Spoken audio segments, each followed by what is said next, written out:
नमस्कार दोस्तों, चैनल में आपका स्वागत है। आज के लेक्चर में हम डिस्कस करेंगे pulse code modulation. Pulse modulation के अंदर हमने पहले एनालॉग मॉड्यूलेशन स्टडी किया था, पल्स एनालॉग मॉड्यूलेशन, जिसमें पल्स ट्रेन के कैरेक्टरिस्टिक को हमने मॉड्यूलेटिंग सिग्नल के अकॉर्डिंग चेंज किया था, जिसमें एम्पलीट्यूड, विड्थ एंड पोजीशन को चेंज किया था।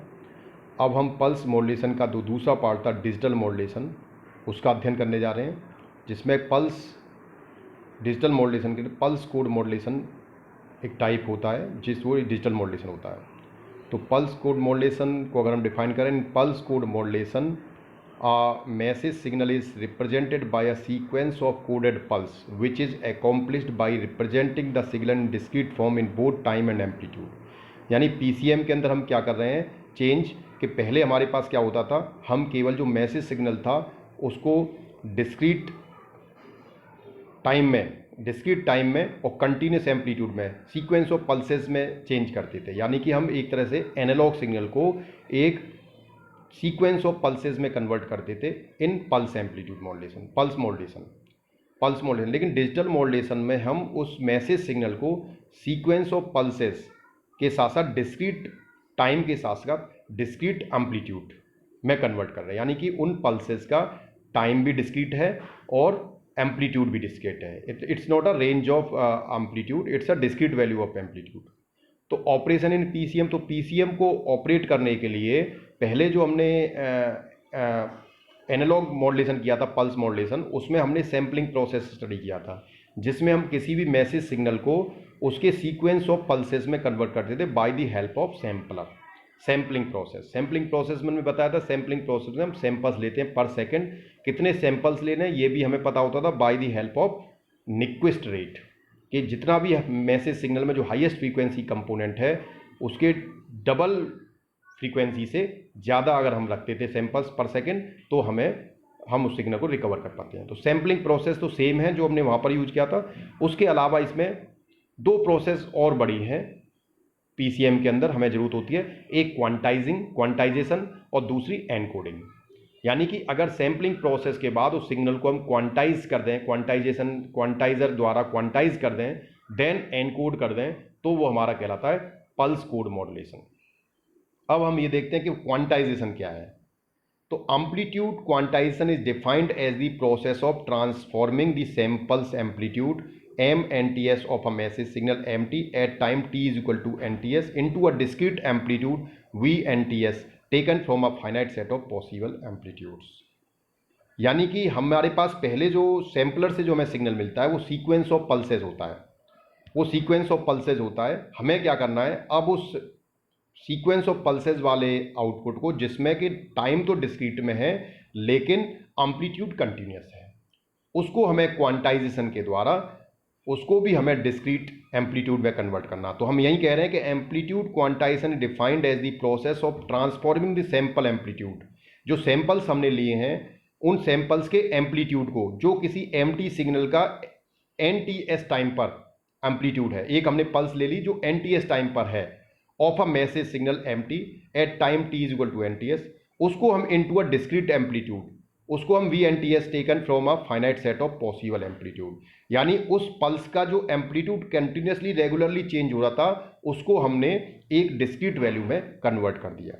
तो this is the function of the quantizer. तो जनरली हम एक तरह से अब इन जनरल कहें तो हम राउंड ऑफ जो प्रोसेस होती है, जैसे हम कोई वैल्यू पढ़ते हैं 4.5 तो हम 4.5 को 5 कर देते हैं, या 6.5 है तो उसे 7 कर देते हैं, या 4.4 है तो उसे 4 कर देते हैं। This is the rounding off. तो कुछ क्वांटाइजर का जो फंक्शन है वो राउंडिंग ऑफ करने का ही है, कि वो एक रेंज ऑफ एम्पलीट्यूड से उसे एक पर्टिकुलर वैल्यू पर राउंड ऑफ कर देता है। तो this is the function of quantizer. Characteristic क्या होगी, it has two types, mid tread and mid rise. अब क्वांटाइजेशन में जब हम राउंड ऑफ कर रहे हैं तो कैसे राउंड ऑफ करेंगे, वैल्यू को किस लेवल पे फिक्स करेंगे, ये दो तरीके से होता है, मिड ट्रीड और मिड राइज।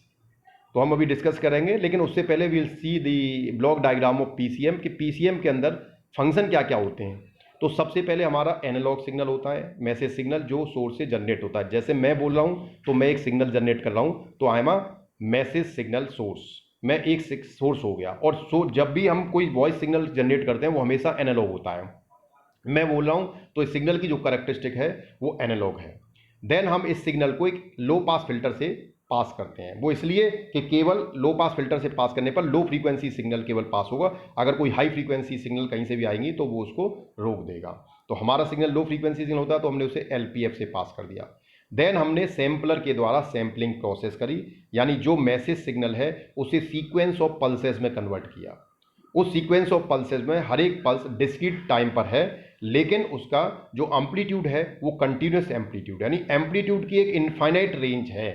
उस इनफाइनाइट रेंज ऑफ एम्पलीट्यूड को हमें फाइनाइट रेंज में कन्वर्ट करना है, क्योंकि हमारे जो ईयर्स हैं वो फाइनाइट एनर्जी लेवल को ही सुन सकते हैं, इनफाइनाइट लेवल को नहीं जान सकते। तो हम उसको एक क्वांटाइज जर के द्वारा उसे राउंड ऑफ कर देते हैं। देन हम एक एनकोडर यूज करते हैं। एनकोडर का काम है कि जो क्वांटाइजर से जो हमें सीक्वेंस ऑफ पल्सेस हैं जो डिस्क्रीट वैल्यूड और डिस्क्रीट टाइम में हैं उनको हम एक डिजिटल फॉर्म में कन्वर्ट करते हैं। आगे हम देखेंगे कि इनकोडर में से हम कैसे इसे डिस्क्रीट वैल्यूड पल्सेस को डिजिटल में कन्वर्ट करेंगे, यानी कि एक बाइनरी में कन्वर्ट कर देंगे। तो this is the function of encoder. Then encoder को जनरली हम इसलिए यूज करते हैं जो भी सिग्नल हमारा सैम्पलर और क्वांटाइजेशन के बाद हमें मिला है उस सिग्नल को हम ट्रांसमिट करने से पहले एनकोडिंग इसलिए कर देते हैं, डिजिटल में कन्वर्ट करते हैं, जिससे कि उस पर नॉइस और इंटरफ्रेंस का प्रभाव ना हो। तो एक तरह से ये सिग्नल नॉइस फ्री और इंटरफ्रेंस फ्री हो जाता है कि जब ये चैनल में जाएगा तो इस पर कोई इफेक्ट नहीं पड़ेगा। देन हम रीजनरेटिव रिपीटर्स यूज करते हैं। रीजनरेटिव रिपीटर्स क्या करता है, जो एनकोडर से ट्रांसमिटेड सिग्नल हुआ है उसमें अगर रास्ते में ट्रेवल करने के बाद कोई डिस्टॉर्शन आ जाता है तो ये रीजनरेटिव रिपीटर उस सिग्नल को दोबारा से दुरुस्त कर देता है, जैसा वो ट्रांसमीटर से आया था उसे वैसा ही कर देता है। तो हम कुछ लिमिटेड डिस्टेंस पर 50 मीटर, 50 किलोमीटर, 100 किलोमीटर, ऐसे कुछ डिस्टेंस डिसाइड होती है, उसके अकॉर्डिंग हम ये रीजनरेटिव रिपीटर्स चैनल के अंदर लगाते हैं। Then it will goes to receiver section. Receiver section में डिकोडर सर्किट होता है। डिकोडर का जो फंक्शन है वो एनकोडर का जस्ट अपोजिट होता है। डिकोडर उसे डिकोड करता है और उसके बाद ये रिकंस्ट्रक्शन फिल्टर पे चला जाता है। देन ये डेस्टिनेशन पे जाता है। This is the complete block diagram of the PCM system. So this is the function of the PCM encoder की बात करें तो पीसीएम में जो फंक्शन होता है तो दिस इज दी और एनालॉग सिग्नल, एक एनालॉग सिग्नल है, वॉइस सिग्नल है। ये जब सैम्पलर पे जाता है तो सैम्पलर क्या करता है, इस सिग्नल को एक PM signal, pulse amplitude modulated signal में कन्वर्ट कर देता है, जिसका एम्पलीट्यूड रेगुलरली चेंज हो रहा है। Then it will goes to quantizer. Quantizer इसके हर एक लेवल को क्वांटाइज कर देता है, एक एक्चुअल वैल्यू पर ले आता है, एग्जैक्ट वैल्यू पर। मान लो अगर इसकी वैल्यू 4 और 5 के बीच में लाई कर रही है तो 4.5 से 5.5 में कर रही है तो ये 5 पे क्वांटाइज कर देगा। अगर 3.5 से 4.5 के बीच में कर रही है तो 4 पे कर देगा। इस तरह से उसके लेवल को एक एग्जैक्ट वैल्यू पर, एक डिस्क्रीट वैल्यू पर फिक्स कर देता है। तो this is the output of quantize signal. Then encoder, encoder पर जब सिग्नल जाता है तो हमें वहां से कुछ सिग्नल 0101 की फॉर्म में एक डिजिटल सिग्नल मिल जाता है।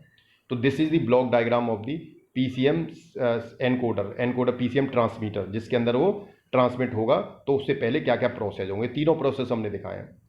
ये this is the mid tread and mid rise quantization. हमने अभी बताया था क्वांटाइजेशन के 2 लेवल होते हैं, मिड ट्रीड और मिड राइज। तो मिड राइज आप पहला वाला फंक्शन है, फिगर 1 का ए पार्ट देखें ये वाला, तो इसमें मिड राइज है।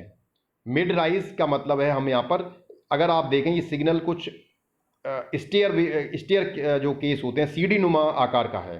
तो अगर हम मिड राइज की बात करें तो हम इसमें मिड राइज और मिड ट्रीड में ये कहते हैं कि ऑरिजिन इस सीढ़ी नुमा आकार पर कहाँ लाई करता है, उसके अकॉर्डिंग हम इसे मिड ट्रीड और मिड राइज बोलते हैं। तो जनरली जो सिग्नल होता है उस सिग्नल की जो सीढ़ी नुमा आकार है उसमें देखें तो 2 शेप होती है, इस तरह से सीढ़ी नुमा आकार चलता है।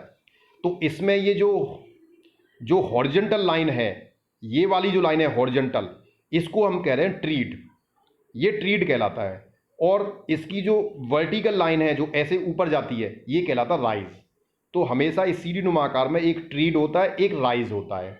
तो अगर इसका ऑरिजिन इस इनपुट आउटपुट लेवल के बीच में आप देखें तो एक्स एक्सिस पर यहां पर हमने कहीं ऑरिजिन दिखाया हुआ है। ये ऑरिजिन अगर इस हॉरिजॉन्टल लाइन पर इसके सेंटर में लाई करता है तो ये मिड ट्रीड कहलाएगा। जैसे कि आप इस फिगर में देखें बी पार्ट में, यहां पर देखें आप इसे, तो ये यहां पर ये वाला यहां देखें तो इसका जो हॉरिजॉन्टल लाइन है इस ट्रीड पर ये ओरिजिन सेंटर में लाई कर रहा है, तो ये कहलाएगा मिड ट्रीड। अगर इसमें देखें तो इसके राइज पर सेंटर में अप्लाई कर रहा है, यानी कि अगर आपका मिड राइज की बात करें तो मिड राइज में हम ऐसे कह रहे हैं, तो अगर आपका ओरिजिन यहां बीच में लाई करता है सेंटर में, तो वो कहलाएगा मिड राइज।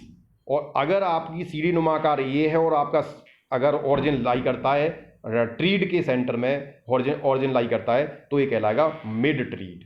तो इसे हम कहते हैं mid tread and mid rise. ये दो लेवल होते हैं क्वांटाइजेशन के, क्योंकि हमें किसी लेवल वैल्यू को राउंड ऑफ करना है, तो राउंड ऑफ में हमें ओरिजिन क्या लेना होगा, वहां से हम डिसाइड करते हैं कि उसे कहां पर क्वांटाइज करना है। जैसे ये एक इनपुट आउटपुट क्वांटाइजर की टेबल है, अगर इसमें देखें तो अगर वैल्यू हमारी -5.5 से -4.5 के बीच में होती है रेंज, ये देखें यहाँ पर, ये सॉरी माइनस है यहाँ पर इन सब टेबल में, आप देखें ऊपर में सब में माइनस है, बाई मिस्टेक माइनस नहीं लग पाया है। -5.5 टू -4.5 के बीच में अगर होता है तो इसको ये राउंड ऑफ करेगा -5 वोल्ट पर। इसी तरह से -4.5 वोल्ट से 3.5 वोल्ट के बीच में होगा तो ये इसको क्वांटाइज कर देगा 4 वोल्ट पर। ऐसे ही -3.5 से -2.5 के बीच में होगा तो -3 वोल्ट पर कर देगा। ऐसे ही पॉजिटिव में देखें 0.5 से 1.5 पर होगा तो ये -1.5 से 2.5 पर होगा तो 2 पर कर देगा। तो इस तरह से ये इसको क्वांटाइज कर देगा। तो एक तरह से क्वांटाइजर का काम क्या है, किसी भी वैल्यू को राउंड ऑफ करना। उसके बाद आता क्वांटाइजिंग नॉइस इन क्वांटाइजेशन प्रोसेस। जब हम क्वांटाइज करते हैं तो सिग्नल में कुछ एरर प्रोड्यूस हो जाता है, क्योंकि आप राउंड ऑफ कर रहे हैं। तो अगर मान लो मैंने 4.5 की वैल्यू को 4 पे राउंड ऑफ किया तो 4.5 और 4 के बीच में 0.5 का ये एक एरर प्रोड्यूस हो गया। तो इसी तरह से क्वांटाइजेशन करते वक्त जो एरर प्रोड्यूस होता है उसे हम क्वांटाइजिंग एरर या क्वांटाइजिंग नॉइस बोलते हैं। तो error is produced in quantization process which is known as quantizing noise. Quantization process में जो एरर प्रोड्यूस होती है उसे क्वांटाइजिंग नॉइस बोलते हैं, जिसे हम क्यू से डिनोट करते हैं। There is a some difference between input M and output V of quantizer. तो जैसे हमने कहा कि अगर कोई वैल्यू आपके पास है, सपोज मेरे पास वैल्यू है 4.5, क्वांटाइजर पर 4.5 इनपुट जा रहा है, दिस इज द इनपुट, और जब आउटपुट आएगा तो आउटपुट पर ये इसको 4 कर देता है। तो आउटपुट और इनपुट के बीच में जो भी डिफरेंस है दैट इज कॉल्ड एरर। तो यहां कितना डिफरेंस आ रहा है, 0.5 वोल्ट, 0.5 का। तो 0.5 जो है ये एक एरर हो गई एक तरह से। इन लेमैन भाषा में अगर हम समझें तो जो इनपुट हमने क्वांटाइजर पर दिया है, अगर उसमें जो डिफरेंस आ जाता है वो क्वांटाइजिंग एरर कहलाता है। तो हमने यहाँ पर एम जो है वो इनपुट सिग्नल है, तो हमेशा इनपुट सिग्नल ज़्यादा होता है और जो आउटपुट सिग्नल है वो क्वांटाइज होकर लो हो जाता है। तो इनके बीच का जो डिफरेंस है वो आपका क्वांटाइजेशन एरर कहलाता है। तो यहाँ पर Q is equal to M minus V, जहाँ पर Q is a quantization error, R is a random variable of continuous amplitude, V is a discrete random variable. तो ये देखें तो ये हमारे पास एक इनपुट सिग्नल है जो आपको कंटिन्यूअस सिग्नल दिखाई दे रहा है, this is the input signal जो क्वांटाइजर पे जाता है। जब इस पे इसका जब सैंपल ऑफ पल्सेस में बदलता है उसका क्वांटाइजेशन होता है, तो ये जो दूसरा सिग्नल है ये आपका क्वांटाइजर का आउटपुट है। तो देखें तो इसमें ये रेंज ऑफ एम्पलीट्यूड जो इसकी चेंज हो रही है उसको एक लेवल पे फिक्स कर देता है। यहाँ पर देखें, अगर हम इस पे देखें तो इसने यहाँ पर इसकी वैल्यू यहाँ से रेगुलरली एम्पलीट्यूड चेंज हो रहा है यहाँ तक, लेकिन इन दोनों के बीच का सेंटर लेके इसने यहाँ पर इसे फिक्स कर दिया। तो this is the quantizing error या क्वांटाइजेशन नॉइस। क्वांटाइजेशन एरर को हमें मेजर करने के लिए हम इसको सिग्नल टू नॉइस रेशियो से मेजर करते हैं। तो the signal to noise ratio of quantizer is represented by following. So signal to noise ratio से हम किसी भी नॉइस को मेजर करते हैं। तो noise, signal to noise ratio is a measure of the noise, कि कितनी नॉइस है उसकी क्वांटिटी हमें कैसे पता लगेगी, वो सिग्नल टू नॉइस रेशियो से पता है। तो signal to noise ratio is 3/2 to the power 2n। तो यहाँ SNR 0 इन dB अगर हम निकालेंगे तो कि वो हमें इन dB ये डेसिबल में निकालेंगे तो 10 log 10 SNR होता है। तो यहाँ पर हमने 10 log, यहाँ पर स्क्वायर है तो ये 20 हो गया, 20 log 10 to the power n √ 3/2। तो ये फाइनल लगा तो 6.02n + 1.76 dB। तो this is the signal to noise ratio किसी भी लाइन के लिए, वेयर SNR 0 हो गया signal to noise ratio for a full load test tone. अगर आप फुल लोड की टेस्ट टोन देते हैं तो उस पर कितना नॉइस प्रोड्यूस होता है, वो हमारा SNR 0 है। N is a number of bits पर सैंपल, यानी हम एक सैंपल में कितनी बिट साइज रख रहे हैं, वो नंबर ऑफ बिट्स पर सैंपल है। अगर हम मान लीजिए 3 बिट का एक सैंपल साइज ले रहे हैं, तो 3 बिट जो है तो n इज टू आपका वहाँ पर 3 हो जाएगा। तो n is a number of bits पर सैंपल आप ले लेंगे यहाँ पर। तो SNR फॉर डिफरेंट लेवल के लिए SNR कितना हो जाएगा, अगर हम सैंपल ले रहे हैं और सैंपल में बिटों की संख्या हमने माना 4 5 6 7 8 कुछ भी हो सकती है, तो n is a number of bits. तो नंबर ऑफ बिट्स अगर 4 हैं तो नंबर ऑफ लेवल्स कितने बनेंगे, 2 टू द पावर n से 16। तो यहां पर n की वैल्यू को पुट कर देंगे तो SNR डीबी में 1.8 प्लस 6n से निकालो 25.8 डीबी आएगा। यानी अगर हम 4 बिट का साइज ले रहे हैं सैम्पलिंग प्रोसेस में तो 25.8 डीबी की उसमें एरर प्रोड्यूस होगी, सिग्नल टू नॉइस रेशियो होगा।